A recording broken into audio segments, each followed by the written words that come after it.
on se rend bien compte que le mot juif touche en plein aux zones érogènes de la conscience collective.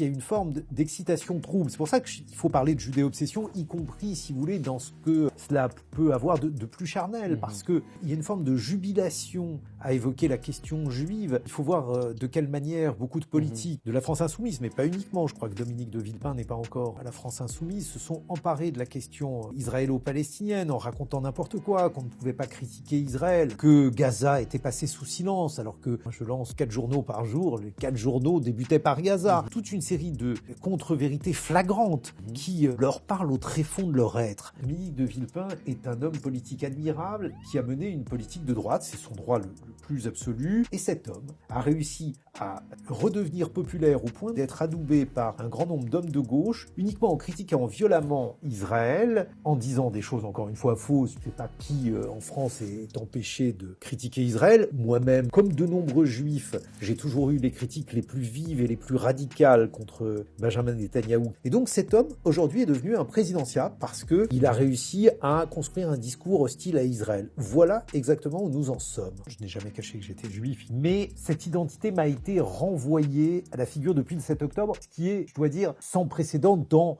mon expérience du journalisme.